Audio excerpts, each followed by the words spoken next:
Well, I decided I needed to get out a little bit, and so I went to the coast. Went to a little town called Astoria.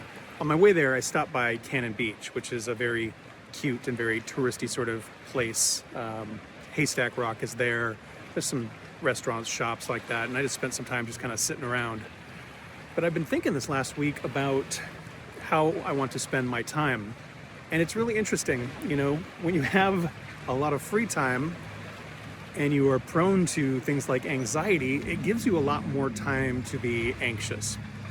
I am a daily meditator. I meditate in the morning, and I've been trying to get in the habit of meditating at night as well.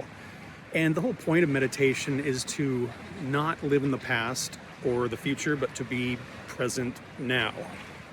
And it's hard to do. Our brains are so prone to just wander and overthink everything. The paradox, of course, is it's good to be a planner and, imagine what the future might look like. And it's also good to reflect and remember the good times and learn from things in the past. But it's so easy for so many people, myself included, to just dwell or stress or just get anxious about stuff. One thing I like to do when I travel is just walk around, and I've been doing a lot of that today. One thing I've been doing that I'm usually pretty bad at is just sitting around. And just to clarify, I'm pretty good at just sitting around, but I think there's a big difference between sitting around and intentionally sitting around. The whole reason I went part-time is because I just felt like I didn't have enough time. And, when you have a couple of days off and you have a bunch of chores or tasks you need to get done, your time goes real quick. And with the time you have left, it's real easy to just zone out and scroll or watch YouTube or whatever. One thing I usually do when I'm in Astoria is I'll stop at Fort George Brewing. They make great beer and they have a fun environment, and their food is generally pretty good as well. And while I was there, I just sat and I ate. I didn't look at my phone. I didn't scarf down my food because I had something else I needed to do. I just sat and ate. And that was it. Earlier when I was in Cannon Beach, I got a coffee and I just sat. And normally when I travel, I'm so go, go, go. There's so much I want to cram in. And now that I just have more time, I'm finding I can do more with that time. I can be more intentional with that time. And unfortunately, if I'm not, that time will turn into bad time, worrying and stress and stuff like that. So that's this week's challenge, is how do I not beat myself up for relaxing, and how do I relax more intentionally? Because ultimately they're the same problem.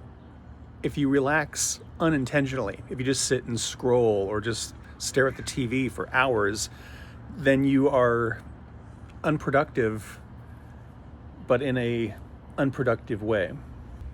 I guess that's what I'm realizing, is that relaxing can be productive. It can be restorative. So that's what I'm working on. Now, as far as how to do that, I've got a couple of ideas. One is I've got a routine. I get up, I eat breakfast, I meditate, I go for a walk, and I don't allow myself to just sit and scroll until after lunch. Now, after lunch, I don't always just start scrolling, but the deal is none of that until after lunch. The second thing I'm doing is I'm keeping track of the things I want to work on. And that way, when I sit down, instead of scrolling, I know I have one of these other options to choose from. It's easier said than done. It is so easy to just fall into that hole of scrolling and content consumption and just like tuning out. And the reason we do that is we need an escape. We need a break from all of the hubbub.